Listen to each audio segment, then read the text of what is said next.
Why are Docker images so much lighter than virtual machines? You might think that Docker containers are just like virtual machines, but just smaller. After all, Docker images also starts with a base OS, right? But here is the catch. Containers are so much lighter than virtual machines. And in this video, we will learn how. In fact, that's not all. In this video, we will also learn about how container technology evolved.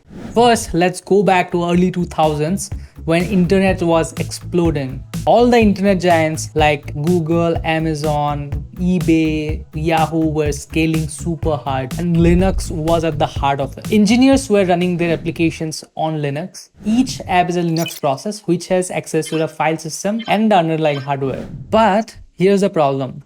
As the engineers are scaling, they realize that every app is like a nosy roommate. If one process eats all the resources, it kills the other ones running on the machine, which destabilizes their systems. To fix this, engineer took their app, stuffed it with an entire operating system, and put it into a virtual machine. This solved their problem. They got their isolation, but there was a huge problem. Each of these apps are packed with the entire OS, which runs on virtual hardware, which wastes a lot of money. So now, they are bleeding money.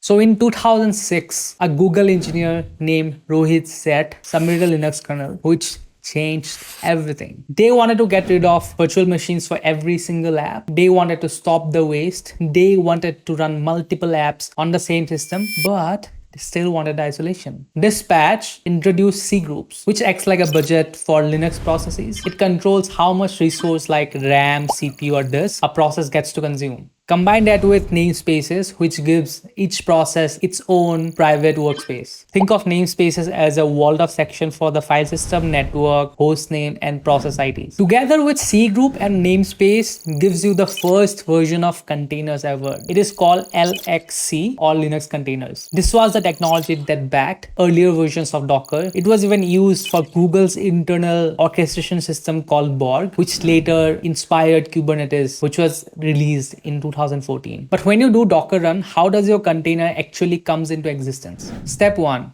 The Docker daemon or the Docker disk spins into action. It creates an isolated file system using overlay fs, which combines the read-only layers from your Docker image with writable layers. Step 2, it creates isolation using namespaces, giving each container its own private process IDs, network stack, and a hostname. Step 3, it creates a C group which limits how much resource the processes inside the container gets to consume so that it doesn't hog all the resources of the system. Step 4, it invokes the entry point command to start the main process. And voila, you have a container. This whole process of spinning up a container is super light because there is no virtual hardware or extra kernels involved. That's it. Now you know how containers work, why they are so much more efficient than virtual machines. And now you also know how containers evolved to give us technologies like Docker, ECS, and Kubernetes. That's it for today. If you learned something, please consider subscribing. And as always, thank you for watching.